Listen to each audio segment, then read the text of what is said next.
Namaskar Indore, I'm Captain Jason Thomas again and welcome Manish sir. जी thank you. Vanjana ma'am ने बहुत सारी rules regulations इन सब के बारे में बताया है सर। हम आपके व्यूज सेफ सिटी इंदौर के बारे में सुनना चाहते हैं सर।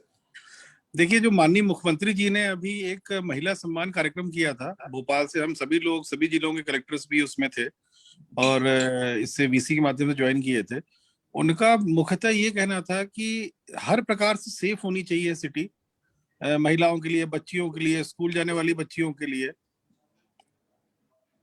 और उसके लिए जो भी प्रयास करने हैं वो प्रयास किए जाए। तो इसमें अलग अलग जो प्रयासों का अगर मैं प्रशासन के दृष्टिकोण से बोलूं, कुछ जिम्मेदारियां हम लोगों की रहती हैं, कुछ जिम्मेदारियां अवेयरनेस की रहती है। जो अवेयरनेस में हम लोगों को भी इन्वॉल्व होना चाहिए और जिस प्रकार के एनजीओ ऑर्गेनाइजेशंस भी इन्वॉल्व हैं इसमें, समाज सेवी संस्थाएं जिन्होंने ऑर्गेनाइजर्स भी हैं इसमें कुछ लोग, तो उनका भी रोल बहुत की रहता है। और बड़ा अच्छा काम यहाँ पर इंदौर में अभी चल रहा है। अभी हम लोग के पार्ट पे एक प्रशासन को, पुलिस को एक रिस्पॉन्सिव रहना चाहिए इस तरह की हर घटना के लिए।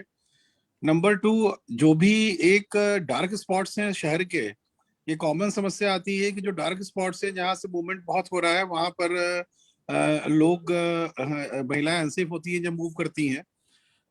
तो इन सब चीजों में ऐसे बहुत सारे फील्ड्स, हम लोगों ने यहाँ भी एक वर्कशॉप की थी, उसमें भी काफी पॉइंट्स निकल के आए थे। उन सब चीजों में हम लोग को भी काम करना चाहिए। अवेयरनेस बहुत इंपॉर्टेंट है। महिलाओं को भी सशक्तिकरण का जो वर्ड बोला जाता है उसमें महिलाओं को कॉन्फिडेंस डेवलप होना, बच्चियों में कॉन्फिडेंस आना, और ऐसे लोग जो ऐसे स्ट्रीट में आते जाते परेशान कर रहे हैं, स्कूल के बाहर खड़े होकर परेशान कर रहे हैं, अन्य प्रकार के आपराधिक घटनाएं हो रही हैं।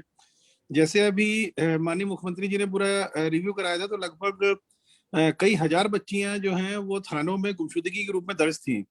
तो सीएम साहब ने इसको कलेक्टर्स कॉन्फ्रेंस का एजेंडा बना करके अभी लगभग 4000 बच्चियां इसमें रिकवर हो चुकी हैं। इस प्रकार की जो आपराधिक गतिविधियां हो रही हैं फीमेल्स के अगेंस्ट में, उसमें बहुत स्ट्रिक्ट एक्शन लेना। तो day to day eve teasing को गंभीरता से लेना कहीं अगर ईव टीजिंग हो रही है उसको भी गंभीरता से लेना चाहिए। तो इन सब इश्यूज पे सीएम साहब के बड़े स्पष्ट मत है कि हर फ्रंट पे प्रशासन को, पुलिस को बहुत प्रशासन को, पुलिस को सख्ती से कार्रवाई करनी चाहिए। तो ये ब्रॉड इश्यूज थे। अब इसको इम्प्लीमेंट करने के लिए एनजीओ का रोल बहुत इंपॉर्टेंट हो जाता है। जिस प्रकार की यहाँ पर मैंने देखा कार्यक्रम हुए हैं, जो ये एनजीओ ऑर्गेनाइजेशन, समाज सेवी संगठन जो इस फील्ड में काम कर रहे हैं, इन्होंने किया है। एक शी रोज करके भी संस्था है जिसने काफी काम किया है। यही सब एक्टिविटीज जो है फाइनली अवेयरनेस क्रिएट करती है बच्चियों में, महिलाओं में, लड़कियों में कॉन्फिडेंस क्रिएट होता है और वो शिकायत करने भी सामने आती है वो।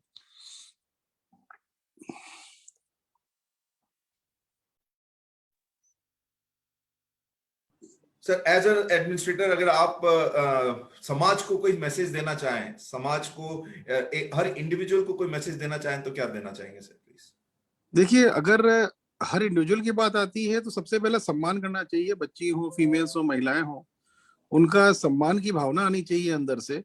और ये भी देखना चाहिए, इंश्योर करना चाहिए, ये भी दम होनी चाहिए समाज में कि अगर कोई महिला या लड़की या बच्ची कोई परेशान हो रही है किसी कारण से, कोई भी कारण हो सकता है, ईव टीजिंग हो सकती है, अन्य प्रकार से भी ईव टीजिंग की कैटेगरी में ना हो, अन्य प्रकार से भी परेशानियां हो सकती हैं उसको, तो उसके सहयोग के लिए, उसके सपोर्ट के लिए, उसकी मदद के लिए आगे आना चाहिए। ये भी देखने में आता है कि कई जगह पे ईव टीजिंग चल रही है, लोग ऐसे हैं, उनसे कोई लड़ाई नहीं लेना चाह रहा है।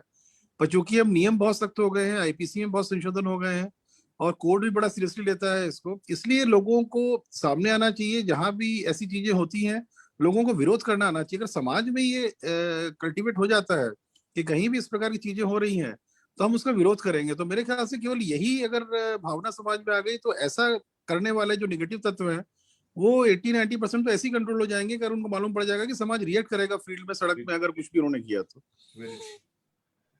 Thank you so much sir, thank you so much. आपने अपना कीमती समय दिया एंड हम आई शिरोज का हमारा भी मकसद ये है कि हम डिस्ट्रिक्ट एडमिनिस्ट्रेशन की इस तरीके से मदद करें कि हम जो आपने बताया जो डार्क स्पॉट्स है उनको निकाल पाए, उन तक पहुंच पाए और उनकी समस्या लेके आप तक आ पाए। जैसे वंचना मैम ने भी जो जो बातें बताई है, that is very important for making people aware. आज जो आपने भी जैसे बात बताई है कि हर इंसान दिक्कत में है, लेकिन उस दिक्कत का सॉल्यूशन उस सिस्टम दे रहा है, उसको ये अवेयरनेस ही नहीं है, उसको लगता है मैं अगर सिस्टम के पास जाऊंगा मैं प्रॉब्लम में आ जाऊंगा। So thank you so much sir for giving your precious time. मैं इस फोरम में ये भी बोलना चाहूंगा कि कुछ 2-4 केसेस मेरे पास लेके आए जी इस तरह के, जिसमें कि ईव टीजिंग हो रही है, कुछ लड़के आइडेंटिफाइड लोग हैं इसमें, जी तो हम उसमें कार्रवाई करवा देंगे उसमें। जी तो जी ऐसे अगर 2-3 केसेस आते हैं और उसकी पब्लिसिटी होती है उसकी बिल्कुल सर, कि बिल्कुल। इन संस्थाओं ने हम लोग की जानकारी में डाला, हम लोगों ने पुलिस की हेल्प से, मजिस्ट्रेट्स की हेल्प से उनको कर खिलाफ कार्रवाई की,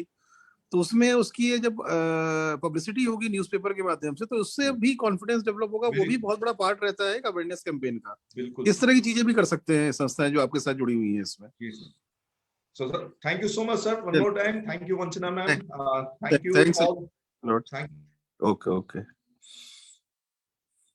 all the audience। और जैसे मनीष सर ने बताया, वंचना मैम ने बताया, आज ऑडियंस को काफी कुछ अवेयरनेस मिला होगा और इस वीडियो को ज्यादा से ज्यादा लोगों तक पहुंचाए। Thank you so much one more time.